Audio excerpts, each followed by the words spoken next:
है। इतनी अद्भुत आरती है ये, अपने आप में बहुत बड़ी कल्याणकारी बीज मंत्र है। इसको सुने और पूर्ण भाव से प्रभु के सामने इस आरती को करते हुए मांग लीजिए, प्रार्थना कर लीजिए, झोली फैला के इनके सामने रो लीजिए, संसार के सामने मत रोइए। महिलाओं के लिए, बहनों के लिए सबसे बड़ा और चमत्कारी यही है और इनका कर्तव्य भी यही है कि आपका दुख आप दो लोगों के पास सुनाइए। पहला अपने पति के पास अपनी समस्या सुनाइए और सर्वप्रथम उठते इनको प्रणाम करिए। उसके बाद पिता परमात्मा से मांगिए, उनसे निवेदन करिए, पश्चाताप करिए, क्षमा मांगिए कि मेरे को क्या हो रहा है, मुझे आशीर्वाद दीजिए।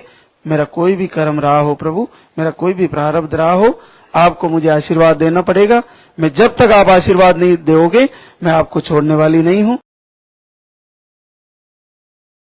चारि पदार्थ करतल ताके पितु मात प्राण तनुआ के। बेटे के लिए बड़ा कठिन होता है कि अपने माता पिता की आज्ञा कैसे माने, लेकिन उसको कितना सरलता से भगवान श्री राम ने सहज स्वीकार किए अपने माता पिता की आज्ञा का पालन। तो आप देखिए कि स्वीकार करके बड़ी सहजता से 14 वर्ष और जंगल में बिताए, राज को त्याग दिए, केवल अपने माता पिता की आज्ञा का पालन और गुरु के आदेशानुसार। तो बहुत कठिन होता है, लेकिन जिन लोगों ने इस पृथ्वी पर जन्म लिया, जिन्होंने, एक रामायण की चौपाई है, चारि पदार्थ करतल ताके पितु मात प्राण तनुआ के। माता पिता को अपने प्राणों से अधिक प्रेम करने वाले और गुरु की आज्ञा मानने वाले, संसार में अपने पति को ही परमेश्वर के रूप में मानने वाली और उसकी पीड़ा को अपनी पीड़ा समझने वाली, अपने दुख को अपने पति के दुख को अपना दुख मानने वाली और आज्ञा मानने वाली पत्नी का जीवन में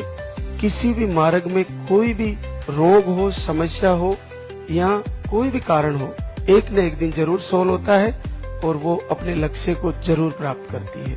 ऐसा पुत्र जो अपने माता पिता की आज्ञा का पालन करता हो, चाहे उसका कोई भी कारण रुका हो, किसी भी कारण से उसका कोई कार्य अपूर्ण है, तो वो जरूर एक न एक दिन उसका लक्ष्य पूरा होगा। गुरु की आज्ञा का पालन करने वाला चाहे वर्षों दरिद्र रह जाओ। प्रेमानंद जी महाराज 30 साल तक उनको भोजन नहीं मिला, लेकिन गुरु के वचनों को पालन किए, चलता रहा जीवन और आज पूरे विश्व में उनकी पूजा होती है, विश्व में उनका नाम है, उनको सुनते हैं लोग। वो साक्षात गुरु पर परब्रह्म की वाणी ऐसे निकलते हैं सब। कैसे, क्यों?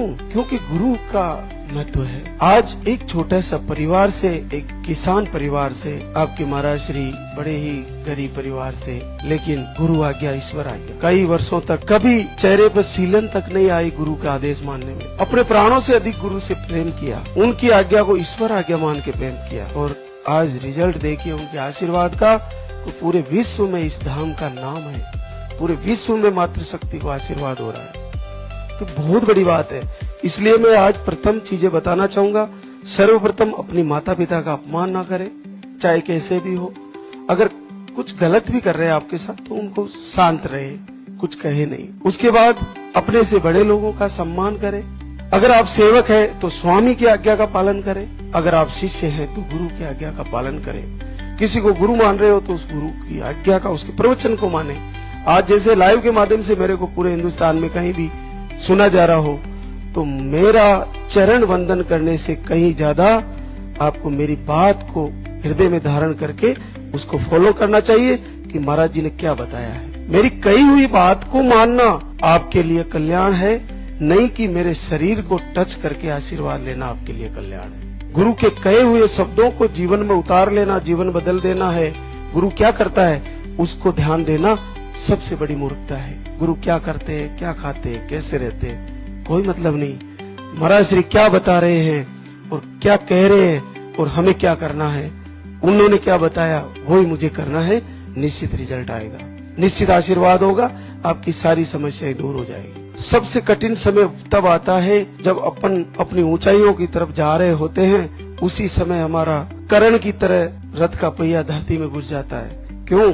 क्योंकि गुरु के श्राप थे। इसलिए हमेशा याद रखो जीवन में कि आपको कहे जो करना है, और प्रथम गुरु अपने माता पिता है और उसके बाद आप जिसको अपने इष्ट के रूप में मान रहे हो और उनकी बातों को फॉलो कर रहे हो तो पूरा फॉलो करें। अधूरा किया तो आपका कार्य पूर्ण नहीं होगा।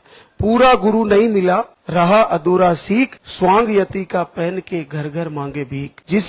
जिसको पूरा गुरु, पूर्ण गुरु नहीं मिला, जिसके पास खुद के पास गुरु के पास ही अधूरा ज्ञान है, तो उसको कोई लाभ होने वाला नहीं है। इसलिए